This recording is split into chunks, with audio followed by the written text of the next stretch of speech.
오늘 함께 나누실 요한계시록 강의 11번째 시간, 요한계시록 3장 7절 말씀 우리 다 찾으셨으면 우리 함께 읽겠습니다. 시작. 빌라델비아 교회의 사자에게 편지하라.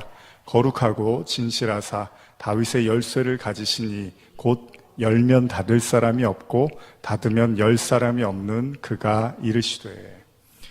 지난주에 저희가 지난 시간에 흰옷 입은 자들에 대한 말씀을 나누었습니다. 라오디게아 교회에 대한 말씀이었는데요. 그리고 아울러서 사대교회에도 말씀을 하셨는데 흰옷 입은 자들에 대한 이야기들을 좀 우리가 같이 볼 수 있었습니다. 특히 라오디아 교회는 스스로 부유하다고 하고 스스로 아무런 부족한 것이 없다고 했던 자들이나 오히려 주님께서는 그들이 벌거벗은 모습을 알아라. 그들이 줄여 입고 또 하나님 앞에서 아무것도 차지도 않고 뜨겁지도 않은 그런 모습을 보면서 오히려 하나님께서 그들을 책망하시는 내용들을 우리가 봤죠.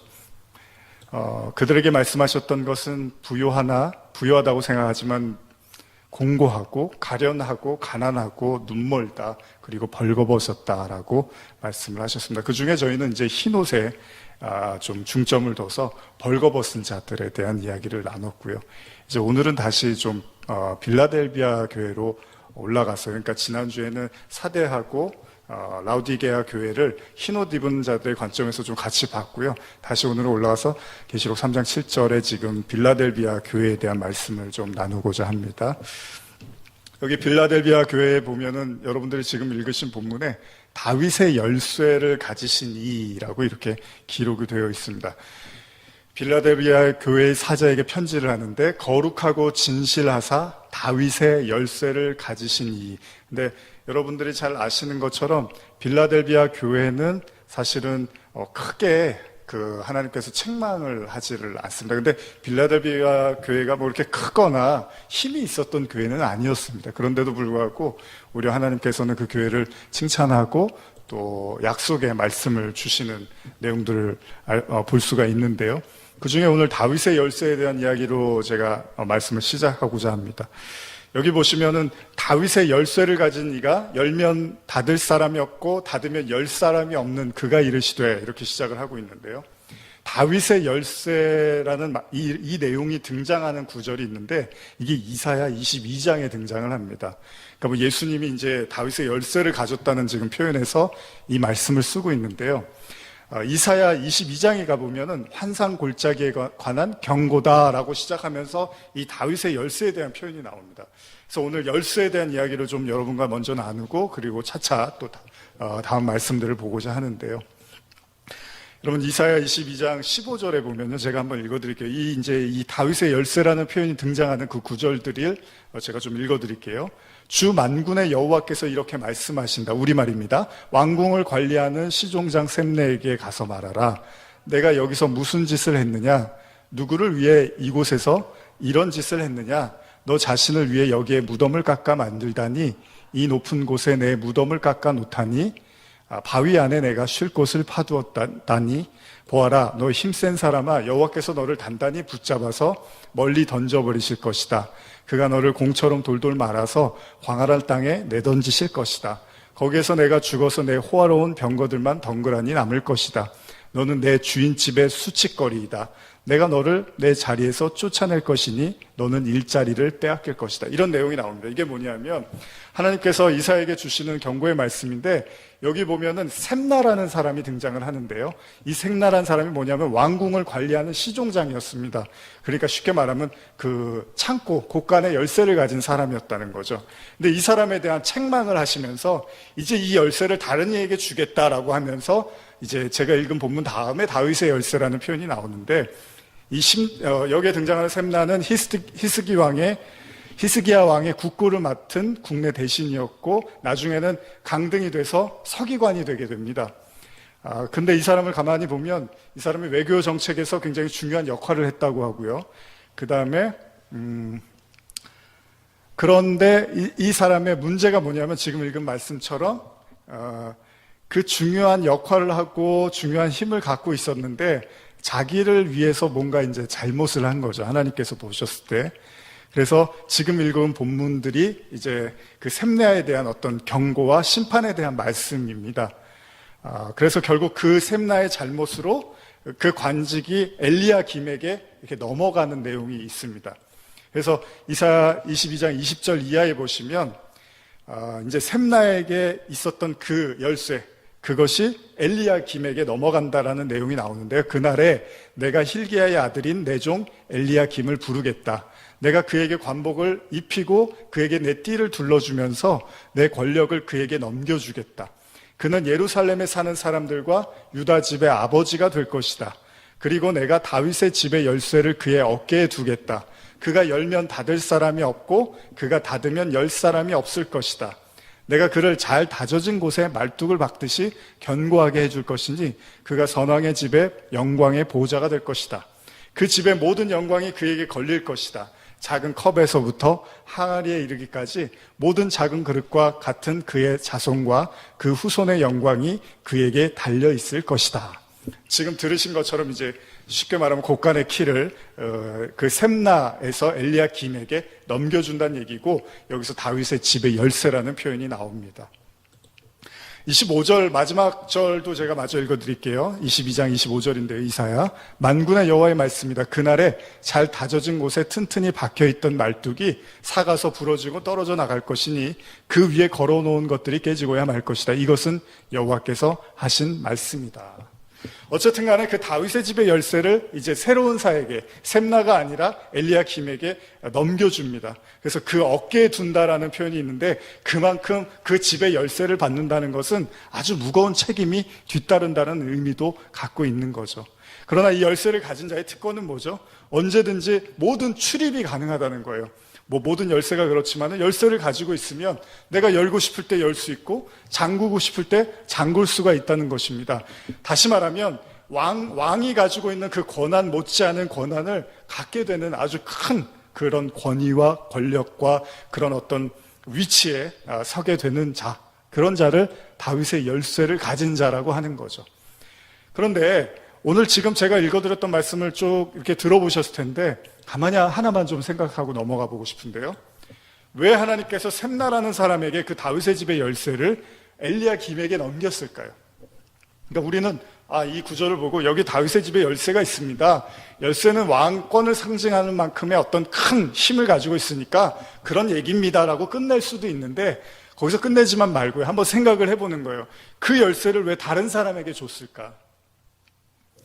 왜 셈나는 더 이상 국고를 맡을 수 없게 됐을까? 하나님께서는 왜 이사야에게 그에 대한 경고의 말씀을 하셨을까를 한번 생각해 보고 싶다는 거죠.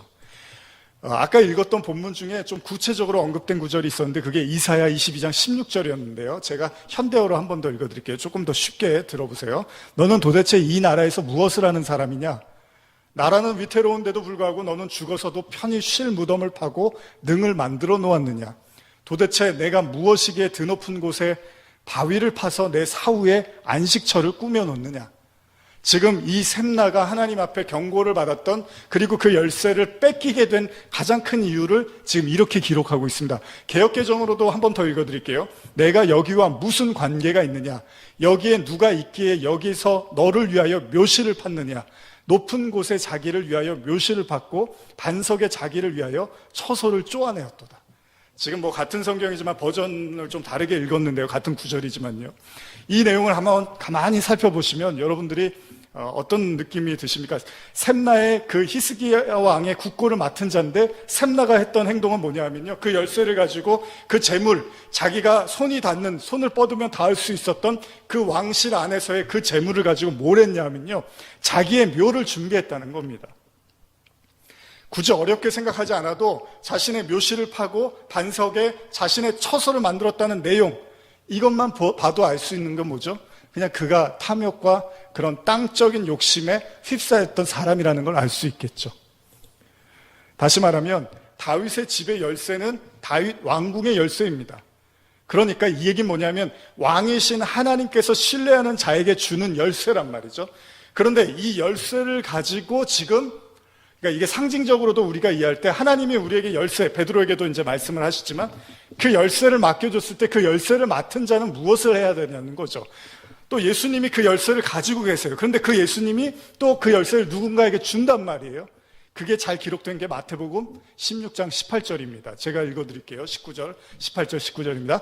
또 내가 내게 이르노니 너는 베드로라. 내가 이 반석 위에 내 교회를 세우리니 음부의 권세가 이기지 못하리라. 내가 천국의 열쇠를 내게 주리니 내가 땅에서 무엇이든지 매면 하늘에서도 매일 것이요 내가 땅에서 무엇이든지 풀면 하늘에서도 풀리리라 하시고, 난해한 구절 중에 하나입니다. 예수님이 베드로에게 천국의 열쇠를 주셨대요. 진짜 주셨나요? 이렇게 꺼내서? 아니죠. 눈에 보이는 열쇠를 준 게 아닙니다. 어떤 상징적인 의미에서 지금 이 말씀을 하시는 거예요.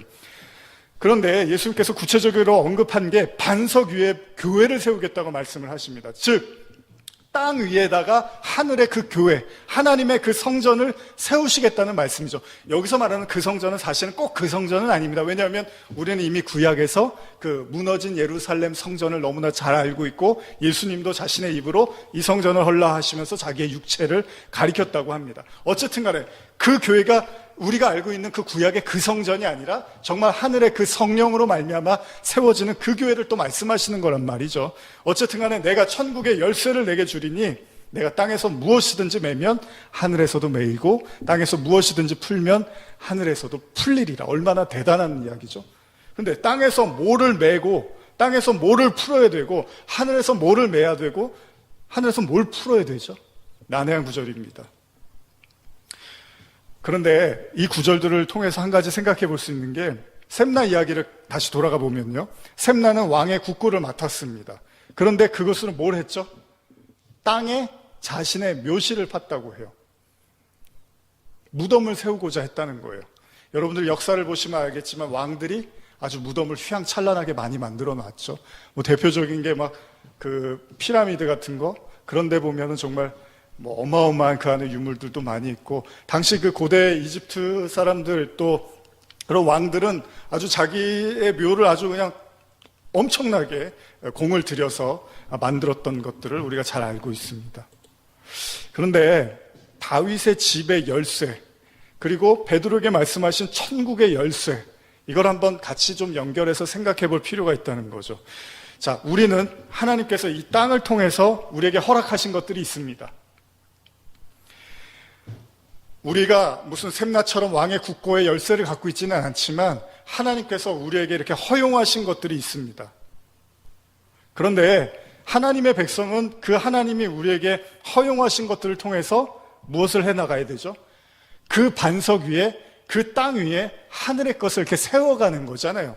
그게 교회고, 그게 성도고, 그게 선교고, 전도고, 그게 사명이고, 또 여러 가지로 우리가 이야기를 할 수가 있습니다. 바꿔 말하면 진짜 하나님으로부터 그 열쇠를 받은 자는 그에게 주어진 땅의 모든 것을 통해서 어떻게 하면 하나님의 영광, 즉 하나님의 나라, 하나님의 임재를 나타내실 것인가에 대해서 고민하고 그 시간과 그 노력을 그것을 위해서 사용하는 거죠. 그래서 마태복음 16장 19절 보시면 땅에서 매면 하늘에서도 매이고 땅에서 풀면 하늘에서도 풀린다라고 하는 건, 여기서 매다라는 것이요, 잠그다와 풀다는 열어놓다라는 의미가 있습니다. 그러니까 땅에서 잠궈버리면 하늘에서도 잠기고 땅에서 열리면 하늘에서도 열린다는 거죠. 그러니까 잠그고 열린다는 얘기가 지금 나오고 있어요. 그래도 여러분들이 잘 이해가 안 가시죠. 쉽게 이게 지금 무슨 얘기를, 뭘 잠그고 뭘 여는가. 그래서 제가 지난 시간에 나눴던 말씀으로 한번 조금 더 설명을 해드리려고 합니다. 우리 다 같이 한번 마태복음 23장 13절에서 15절 한번 찾아보실까요? 마태복음 23장 13절에서 15절입니다. 예, 다 찾으셨으면 우리 같이 읽겠습니다. 시작. 화 있을진저 외식하는 서기관들과 바리새인들이여, 너희는 천국 문을 사람들 앞에서 닫고 너희도 들어가지 않고 들어가려 하는 자도 들어가지 못하게 하는도다. 화 있을진저 외식하는 서기관들과 바리새인들이여, 너희는 교인 한 사람을 얻기 위하여 바다와 육지를 두루 다니다가 생기면 너희보다 배나 더 지옥 자식이 되게 하는도다. 우리 지난번에 나눴던 말씀이죠. 여기 보면 서기관들에 대한, 외식하는 자들에 대한 예수님의 경고였는데 여기 이런 표현이 있습니다. 너희는 천국 문을 사람들 앞에서도 닫고 너희도 들어가지 않으려고 한다, 이런 내용이 있습니다. 마태복음 23장 13절이었는데요. 율법주의자들에 대한 예수님의 경고였습니다. 그럼 이 내용을 우리가 어떻게 이해해야 되느냐? 아주 쉽게 생각하면 그들이 하고 있는 신앙생활이라는 것이 천국의 문을 열 수 있는 것들이 아니었다라는 거죠. 그러니까 그 바리새인들과 당시의 유대인들의 신앙생활을 가지고는 하나님의 나라의 문을 열 수 있는 것이 아니었다는 거예요. 그들은 천국의 열쇠를 가지고 있었던 것이 아니고 천국의 문을 열 수 있는 것이 아니었다는 거예요. 오히려 예수님이 뭐라고 하시냐면 천국 문을 사람들 앞에서 닫아버렸다라고 이야기를 하고 계십니다. 그러면서 15절에는 더 강하게 말씀하시죠. 그들이 너희가 그들에 대해서 어떻게 하냐면 오히려 배나 더 지옥 자식이 되게 한다라고 이야기를 합니다. 그러니까 당시에 그 유대인들의 그 율법주의적 신앙이 하늘의 문은 닫아버리고 지옥 문은 열어버리는 격이 됐다는 거예요. 그런데 여러분, 이 내용도 도대체 천국문이 열리고 뭐 지옥문이 열렸다, 지옥의 자식이 됐다, 뭐 이게 다 무슨 말인가라고 우리가 생각을 할 수 있는데, 이 본문의 위에 있는 내용들을 한번 읽어보면 조금 더 이해가 가실 겁니다. 마태복음 23장 5절에서 12절인데요. 뭐 같이 한번 또 읽어볼까요? 마태복음 23장 5절에서 12절입니다. 시작. 그들의 모든 행위를 사람에게 보이고자 하나니 곧 그 경문띠를 넓게 하며 옷수를 길게 하고 잔치의 윗자리와 회당의 높은 자리와 시장에서 문안받는 것과 사람에게 랍비라 칭함받는 것을 좋아하느니라. 여기까지만 읽겠습니다. 먼저 여기 내용을 보면은 예수님이 천국문을 닫고 지옥의 자식을 만든다고 하기 이전에 바로 직전의 말씀인데, 여기 보면 당시에 그 종교 지도자들이 높은 자리에 앉으려고 하고 윗자리에 앉으려고 하고 사람들한테 문안을 받으려고 했다라고 이야기를 합니다. 그리고 한번 9절에서 12절 또 읽어볼까요? 시작. 땅에 있는 자를 아버지라 하지 말라. 너희의 아버지는 한 분이시니 곧 하늘에 계신 이시니라. 또한 지도자라 칭함을 받지 말라. 너희의 지도자는 한 분이시니 곧 그리스도시니라. 너희 중에 큰 자는 너희를 섬기는 자야 되어야 하리라. 누구든지 자기를 높이는 자는 낮아지고 누구든지 자기를 낮추는 자는 높아지리라. 잘 아시는 내용이죠. 지금 이 말씀을 하신 다음에 천국문과 지옥의 자식을 이야기하고 있다. 이게 무슨 말이냐면 예수님이 당시에 그 유대인들의 가장 큰 문제로 지적하고 계셨던 게 뭐냐면 그들이요 세상에서 높아지고 싶었다라는 겁니다. 아주 쉽게 말씀드리면 하나님이 허락하신 땅의 모든 것들을 가지고 성전이나 말씀이나 제사나 이런 모든 신앙적 요소 있잖아요.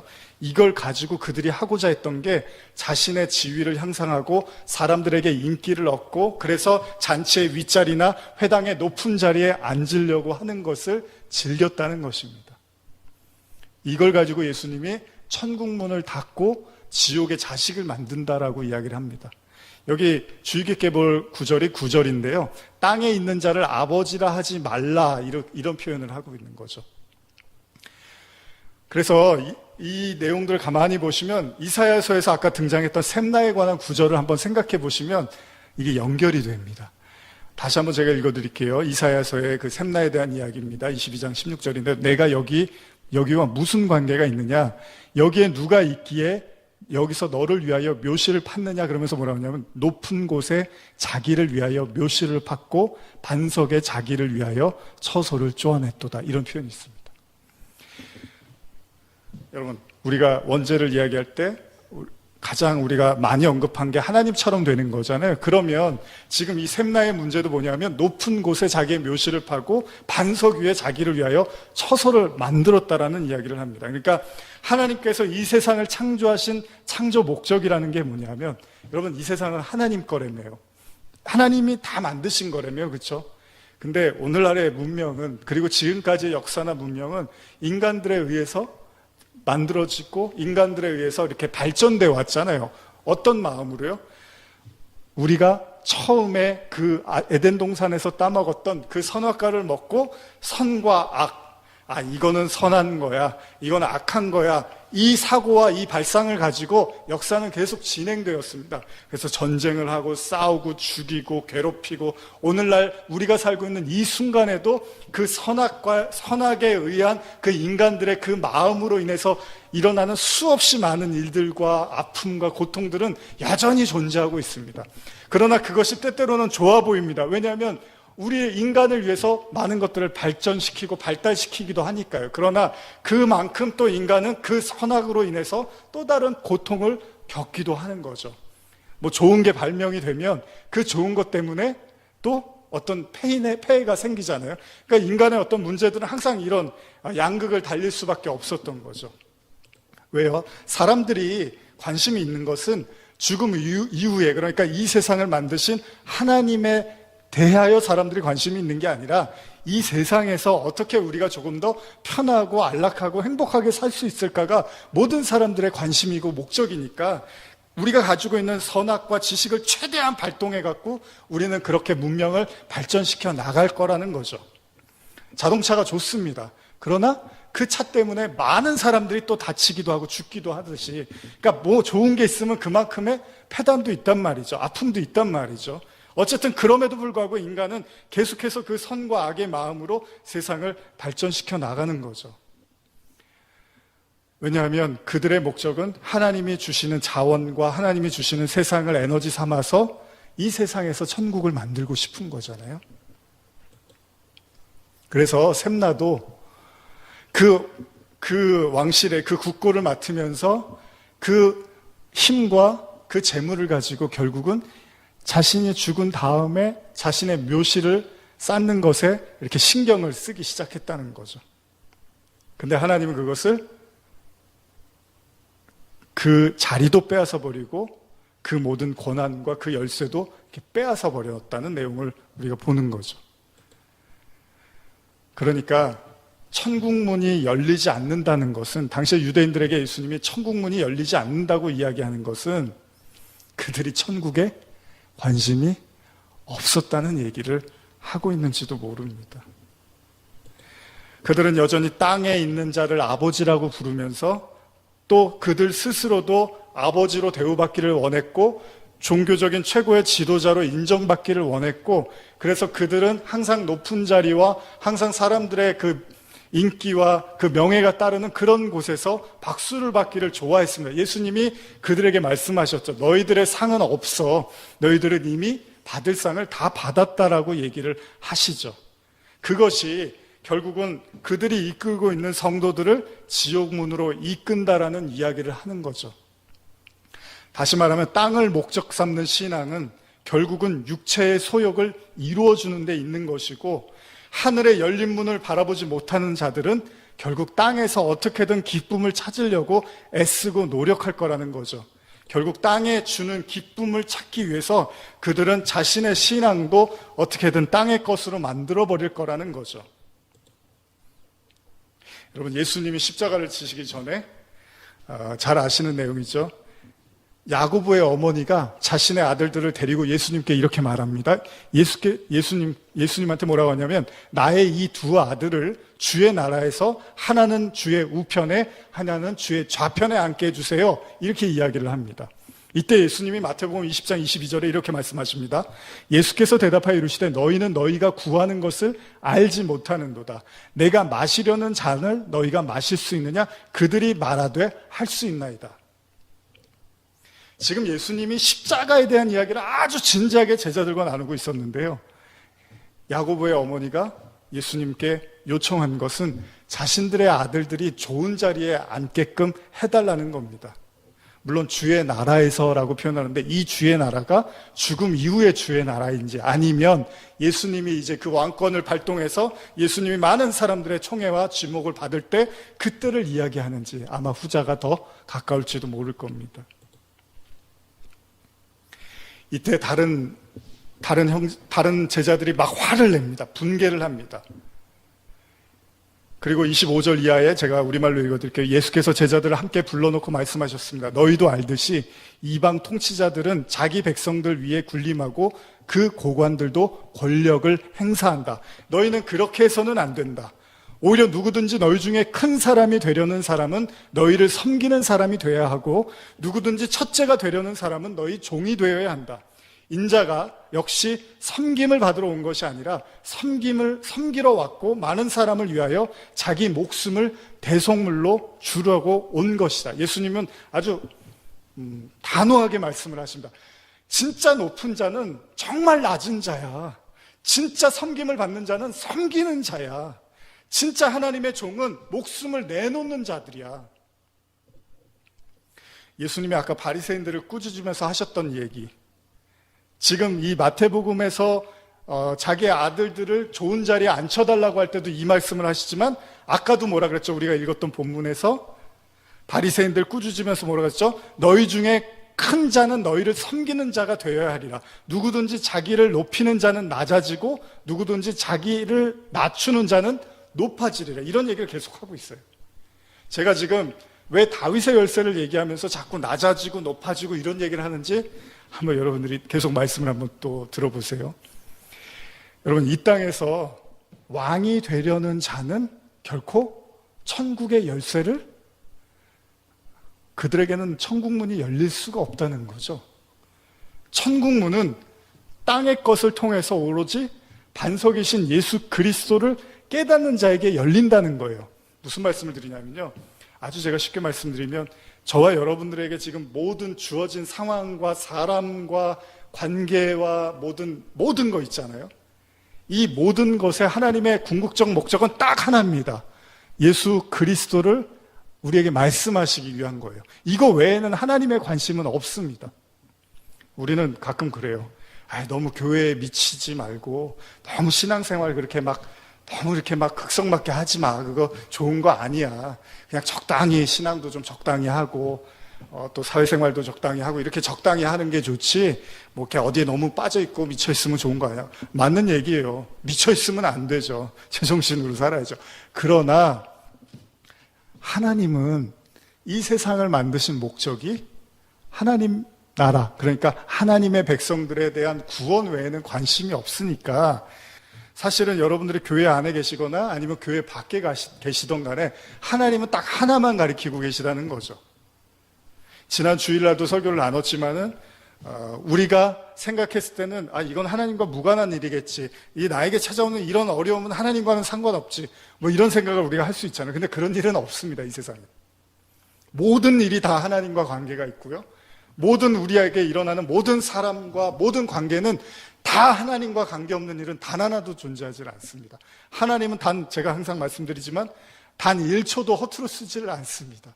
우리에게 시간을 아끼고 때를 아끼라고 하시지만, 하나님 당신은 정말 단 1초도, 단 한순간도 우리에게 시간을 허투루 쓰는 법이 없어요. 그러니까 오늘 하루 종일 여러분들이 만났던 사람, 여러분들이 봤던 것들, 여러분들이 들었던 것들, 여러분들이 생각했던 모든 것들이 다 하나님과 관계가 있다는 거예요.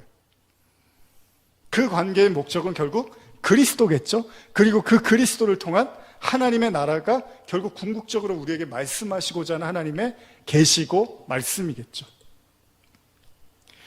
제자들은 사실은 거기에 관심을 갖지 못했습니다. 그러니까 예수님이 눈앞에 있었고 예수님의 가르침과 말씀이 있었지만, 제자들의 관심도 높은 자리, 그러니까 예수님을 통해서 내가 그 예수님 옆에서 이렇게 호의호식을 누릴 수 있는 그런 상상들을 했다는 거예요. 그래서 예수님이 십자가 지기 전에 그렇게 싸움박질하고 있는 제자들에게 이런 말씀을 하십니다. 마태복음 10장 37절 이하인데요, 아버지나 어머니를 나보다 더 사랑하는 자는 내게 합당하지 아니하고, 아들이나 딸을 나보다 더 사랑하는 자도 내게 합당하지 아니하며, 또 자기 십자가를 지고 나를 따르지 않는 자도 내게 합당하지 아니하니라. 자기 목숨을 얻는 자는 잃을 것이요 나를 위하여 자기 목숨을 잃는 자는 얻으리라. 사실 이 구절 하나만으로도 인간이 감당하기는 매우 힘든 구절입니다. 무슨 사순절이고 고난주간이면 이런 말씀도 우리가 묵상을 하지만, 사실은 이 말씀 하나가 갖고 있는 그 무게는 어마어마한 거죠. 여러분, 아버지나 어머니를 나보다 더 사랑하는 자도 합당하지 않고, 아들이나 딸을 나보다 더 사랑하는 자도 합당하지 않고, 십자가를 지지 않아도 안 되고, 자기 목숨을 얻으려고 하면 잃고 자기 목숨을 잃는 자는 얻으리라. 이게 다 무슨 말씀입니까? 결국은 그리스도가 십자가에서 자기를 내어주잖아요. 그리고 그러면서 하나님의 나라의 문을 열어서 우리를 들어오게 하시는 거잖아요. 우리에게도 똑같은 거죠. 우리도 그 십자가를 져야 되고, 우리도 그 모든 것들보다 하나님을 더 사랑하고 하나님을 따라야 되는 것이고, 결국 그것을 위해서 우리의 목숨을 내놓을 수 있어야 된다는 것까지 예수님은 지금 말씀을 하고 계십니다. 그들에게 하나님의 그 문이 열리겠죠. 계시록 3장 8절 보시면요. 볼지어다 내가 내 앞에 열린 문을 두었으되 능히 닫을 사람이 없으리라. 내가 내 행위를 아노니 내가 작은 능력을 가지고서도 내 말을 지키며 내 이름을 배반하지 아니하였도다. 무슨 말씀을 드리고자 하냐면요. 결국은 이 땅에 있는 사람들은 끝없이 그 왕이 되고자 한다는 거예요. 근데 제가 이 말씀을 준비하면서 그런 생각을 했어요.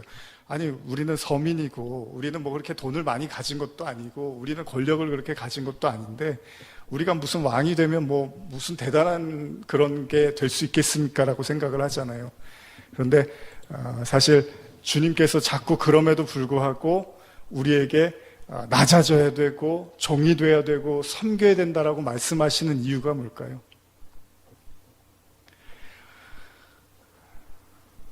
주님이 보셨을 때는 우리가 이미 왕이 되어 있는 자인 거죠. 우리는 그것을 받아들이기가 쉽지 않습니다.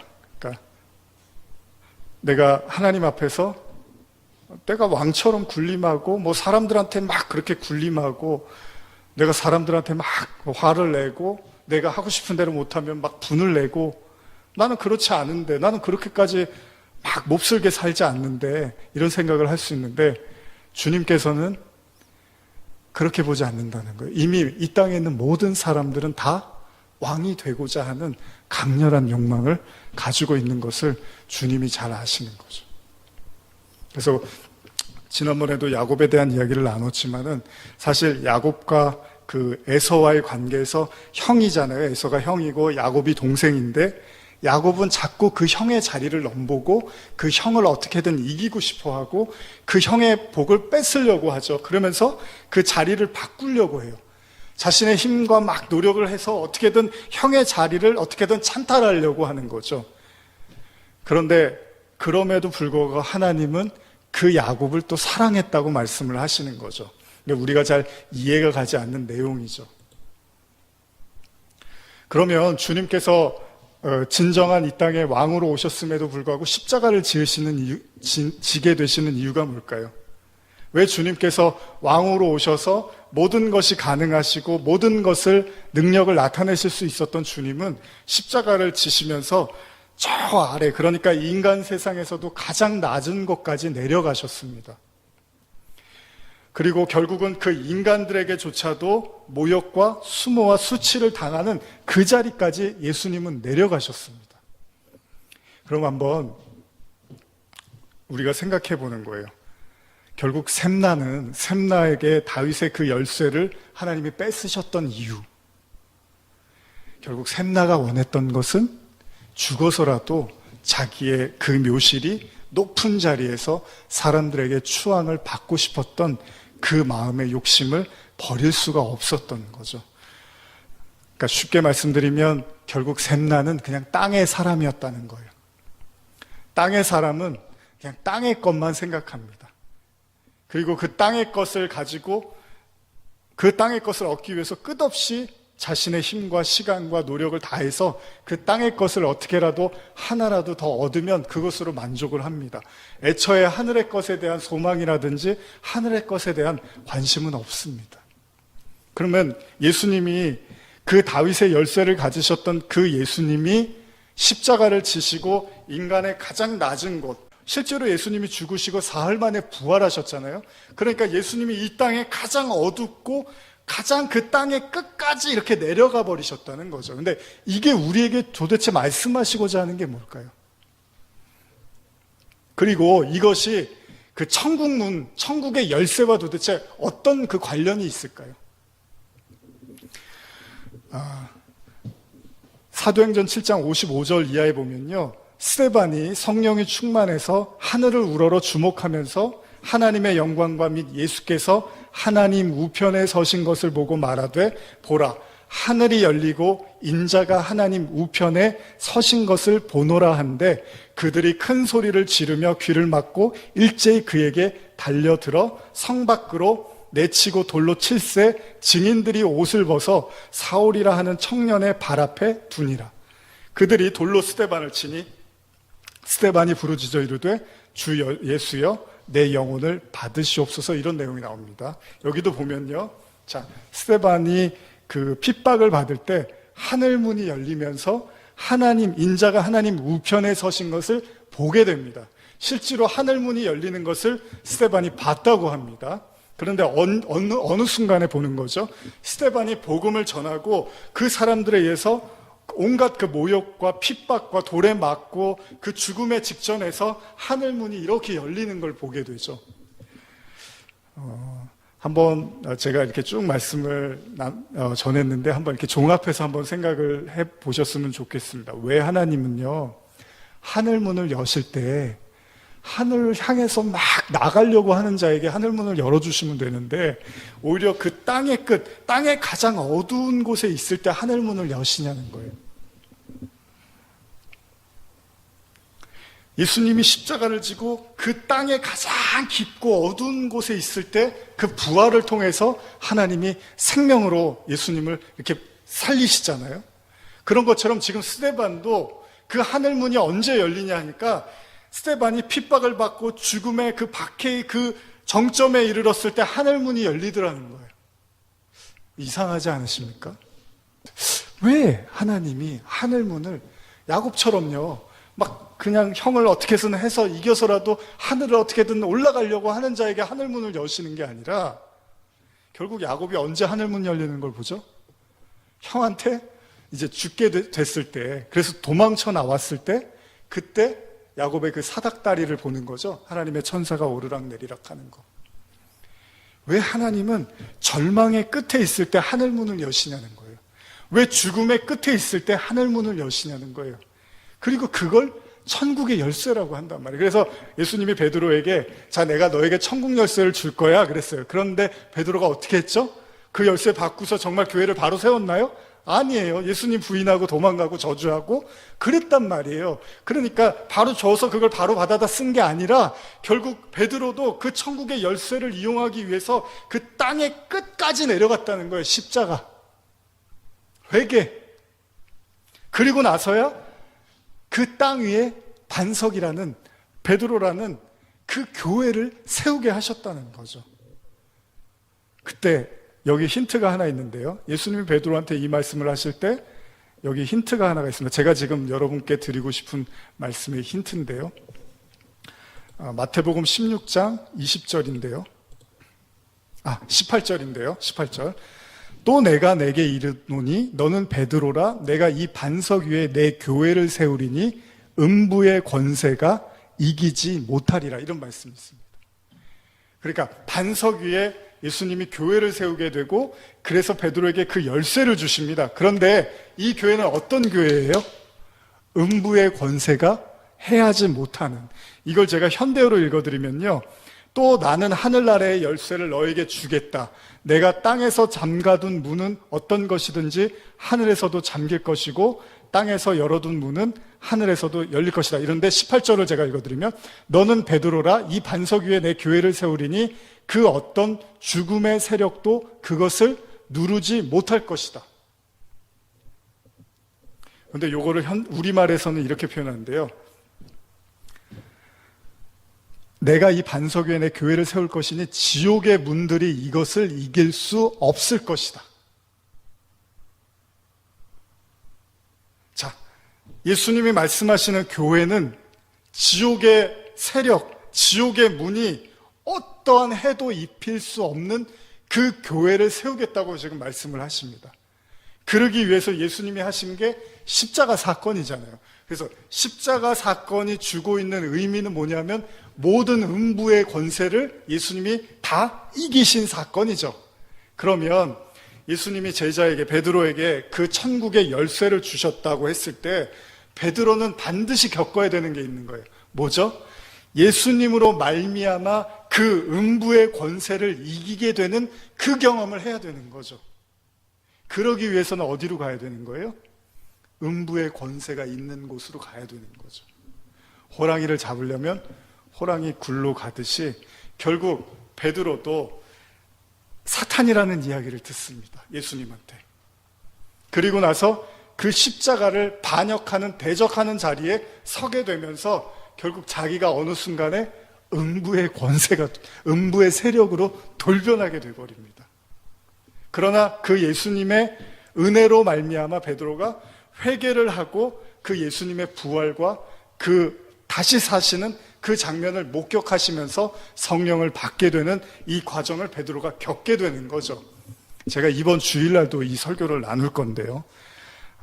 사실 이게 이렇게 제가 쉽게 말씀드린 내용이 아니어서 그냥 본문만 이렇게 연결해서 말씀을 드리고 있는데, 저와 여러분들에게 해당하는 말씀입니다. 모든 성도들은요, 반드시 이 땅에서 음부의 권세와 그 싸움에서, 그 전쟁에서 이겨야만 한다는 거예요. 그런데 이 땅에 있는 그 음부의 권세와 이겨야 되는데, 지금 샘나는 그 땅과 싸울 생각을 하지 않고 그 땅 위에 자기의 묘실을 팠다라는 거예요. 사도행전 5장에 보면 아나니아와 삽비라 이야기가 등장을 하는데, 거기에도 비슷한 얘기가 나와요. 아나니아와 삽비라가 초대교회를 위해서 자신의 땅을 이렇게 팔아서 그 베드로 사도들 앞에 놓기로 했는데 땅값의 일부를 이렇게 숨기게 되죠. 이때 베드로가 화를 내면서 지금 네가 이렇게 한 행동은 하나님을 속인 거야, 성령을 속인 거야, 그러면서 그들이 죽습니다. 그 자리에서 죽습니다. 근데 우리가 쉽게 생각했을 때, 제가 여러 번 설교를 했지만, 그거 뭐 조금 돈을 덜 냈으면은 하나님이 그렇게 무섭게 하면, 오늘날에 뭐 하나님 앞에 작정헌금 얼마 하기로 했는데 내가 조금 덜 하면은 하나님이 죽이고 그러지 않으시잖아요. 그러니까 그 내용이 단지 그런 내용이 아니란 말이에요. 아나니아와 삽비라의 내용은 뭐냐면요, 하나님이 이 땅을 허락하셨을 때 모든 하나님의 백성은 이 땅을 통해서 그 하나님의 나라로 향하여 확장해 나가는 그 걸음을 걸어야 되는데, 그 땅의 거를 그냥 내가 취해버리고 그 하늘의 것을 등하시하고 경시해버리면 그게 바로 죽음이라는 거죠. 그래서 아나니아 삽비라가 땅값에 얼마를 감췄다라는 게, 하나님 앞에서는 이 모든 땅이 하나님의 영광으로 드러나야 되는 거예요. 제가 다시 설명드리면, 저와 여러분들의 인생과 시간과 모든 삶과 이런 모든 에너지들 있잖아요. 이게 결과적으로 마지막 순간에는 하나님의 영광으로 하나로 다 덮어져야 된다는 거죠. 물이 바다를 덮듯이 우리의 모든 그 땅적인 그 아래의 물들이, 아래의 세상이 하나님의 영광에 의해서 완전히 덮은 바 돼야 돼요. 그럴 때 그걸 하나님의 영광이라고 하는데, 우리가 그건 다 좋은데 요 얼마를 내가 숨겨갖고 이거는 나를 위해서 내 어떤 안락과 편의와 내 명예를 위해서 써야지라고 하면, 하나님은 그거를 찾아내서 하나님은 그것을 징벌하신다라는 거죠. 무슨 말씀이냐면, 교회라는 것은 결국은 그 음부의 권세가 틈타지 못하고 하나님의 영광으로 나갈 수 있도록 해야 되는데, 오히려 교회가 그 땅과 손을 잡고 그 땅을 위해서 일하고 애쓰게 돼버리면 그건 교회라고 볼 수가 없다는 것입니다. 그래서 예수님이 계속 반복해서 하셨던 말씀은, 자, 내가 하나님의 영광을 위해서는 반드시 내가 죽어야 되고, 내가 그로 말미암아 그 십자가를 통해서 백성들을 구원해야 돼라고 한 가장 중요한 이유는, 우리가 그냥 쉽게 이해하는 거는 인간이 제일 무서워하는 게 죽음이잖아요. 모든 인간이 다 두려워하는 게 죽음이잖아요. 그런데 예수님이 그걸 딱 잡으시는 거죠. 모든 인간이 가장 두려워하는, 왜냐하면 죽음이라는 것이 우리에게 두려움을 주면 그게 우리에게는 음부의 세력이 된단 말이에요. 하나님을 못 믿게 하고 하나님을 두렵고 떨리고 도망가고 싶어하는 어떤 죽음의 세력이 우리에게 오면, 우리에게는 그것 때문에 무방비하게 우리는 무너질 수밖에 없는 거죠. 그러면 예수님은 뭘 하셔야 되냐면, 그 죽음을 예수님이 이겨 놓으셔야 되는 거죠. 그리고 우리는 반드시 그걸 확인해야 돼요. 예수님이 내가 엄청나게 두려워했던 그것을 예수님이 이기셨다라는 걸 반드시 확인해야 돼요. 그러기 위해서는 우리는 죽음이라는 것과 맞서야 되는 거죠. 왜냐하면 죽음이라는 것과 맞서지 않으면 예수님이 죽음을 이겼는지 못 이겼는지를 우리가 알 수가 없는 거예요. 하나님이 믿어 내가 다 이겼어. 그게 아니잖아요. 하나님은 광야를 통해서 하나님이 다 그것들을 확인시켜 주잖아요, 우리한테. 그래서 홍해도 갈라뜨리고 만나도 주시고 블레셋 군대도 이렇게 무너뜨리시고, 이런 모든 일들을 하시는 게 다 이것도 내가 이겼고 이것도 내가 이겼고 이것도 내가 이겼어, 이런 걸 다 우리에게 보여주셔야 되는 거예요. 그러려면 우리는 어떻게 해야 되는 거죠? 우리는 땅에 밑으로 내려갈 수밖에 없는 거죠. 그래서 다윗이 시편 23편에 내가 사망의 음침한 골짜기를 갈지라도 해를 두려워하지 않는다, 지난주에 말씀 나눴죠. 그 이유는 뭐냐면, 왜 하나님이 우리를 아예 사망의 골짜기로 안 데리고 가면 되잖아요. 그냥 무섭고 어렵고 힘든 일들을 안 하게 하시고 평탄대로로만 걷게 하시면 되잖아요. 근데 하나님 목적은 거기에 있는 게 아니란 말이에요. 그래서 성경에서 전도서 말씀에서 이 땅에는 고난밖에는 없어, 고통밖에는 없어, 이런 말씀이 기록되어 있는 이유가 뭐냐면 하나님이 우리에게 이 땅에서 고통을 겪게 하십니다, 성도들에게. 그런데 그 고통을 겪게 하시는 이유는 뭐냐면요, 죽음을 이기기 위해서는 죽음에 직면해야 되는 거잖아요. 사자를 이기려면 사자 앞에 직면해야 되는 거죠. 그래서 다니엘이 사자굴에 들어갔어요. 그랬더니 어때요? 사자굴에서 그냥 나오더라는 거예요. 풀무불에 들어갔어요. 그런데 풀무불에서 그냥 나오더라는 거예요. 우리가 이런 것들을 직접 경험하고 보고 확신할 때 하나님이 능치 못하심이 없고 못 이기시는 게 없고, 하나님은 이 땅의 어떤 것에서도 나를 건져내시고 구원해 내시는 분이구나라는 그 믿음을 가져야 되잖아요. 그러려면 낮아지라는 거라는 거죠.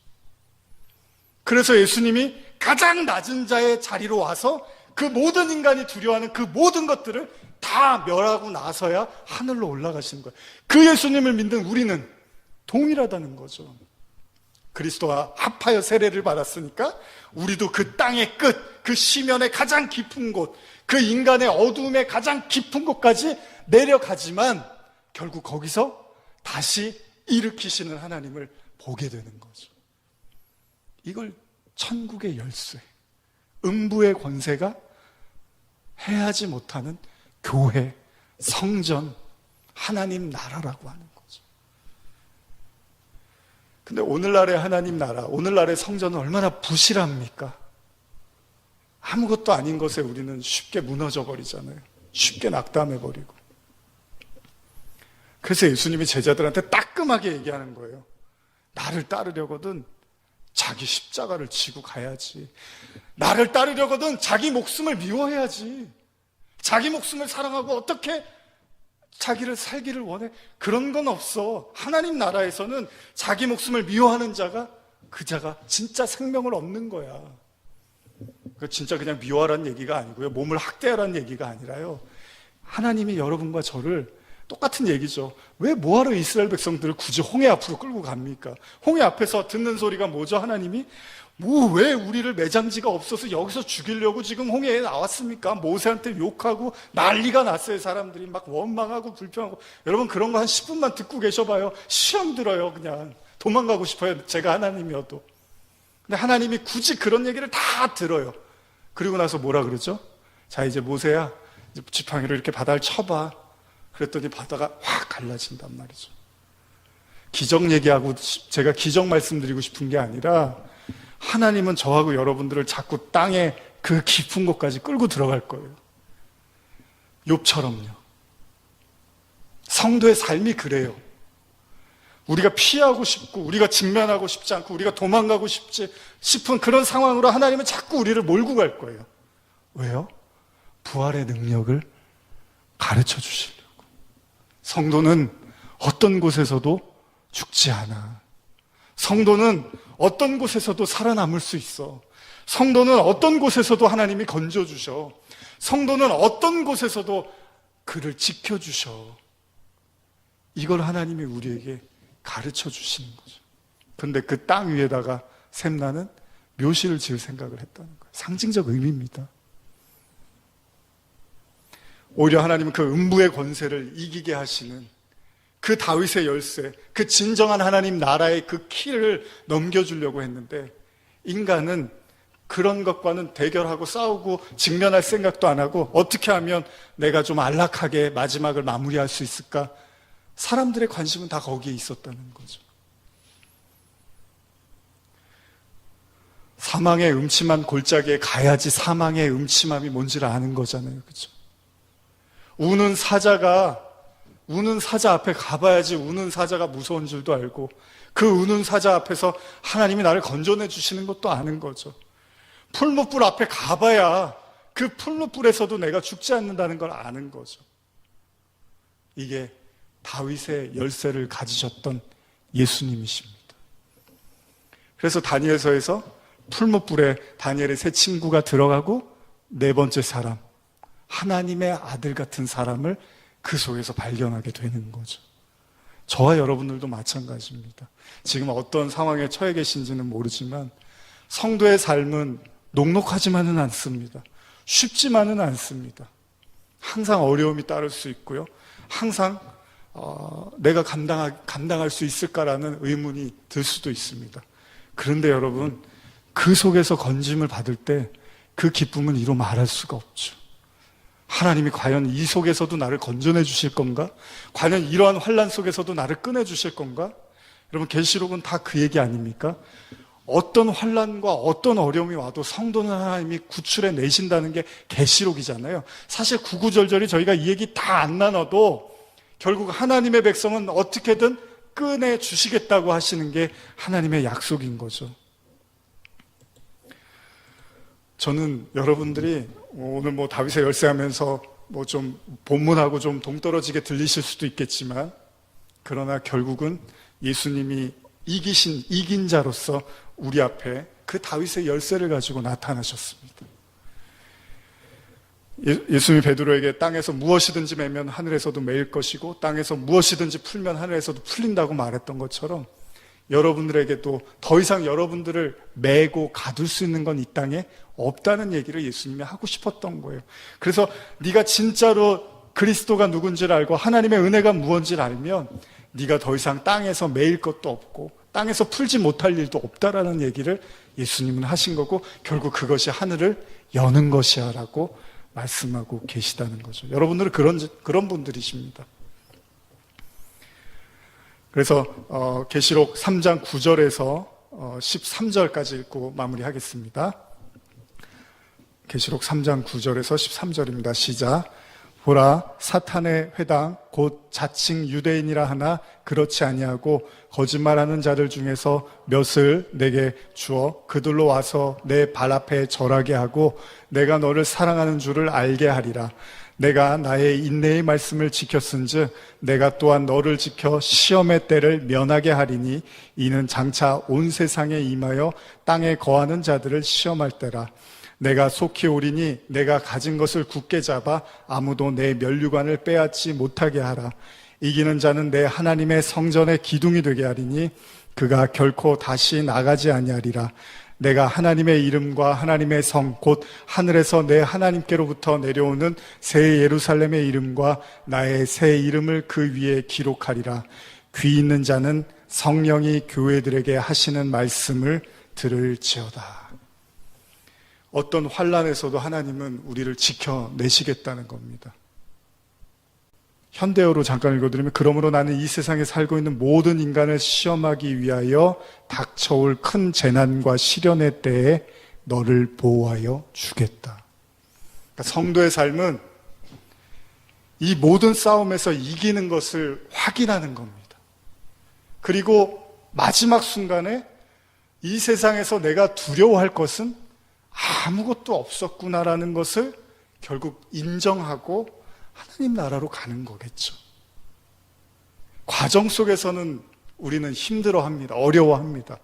그런데 다 끝나고 나면 그게 아무것도 아니었구나라고 생각할 때가 있듯이, 계시록의 이 말씀들도 앞으로 이제 나눌 모든 환난과 모든 어려움들과 시련의 말씀이 있다 하더라도 하나님은 여러분들을 음부의 권세가 해하지 못하는 하나님의 성전으로 완성시키실 겁니다.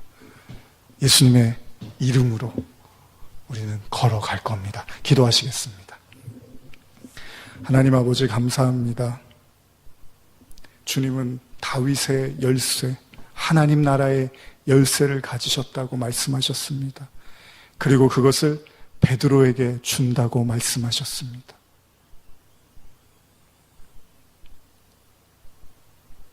스데반이 죽음 앞에서 하늘문을 보았던 것처럼, 오히려 사람들이 봤을 때는 헛소리를 하며 헛짓거리를 하며 저렇게 비참하게 죽는다고 이야기했지만, 오히려 그는 그 순간에 하나님의 나라를 눈으로 확인했습니다.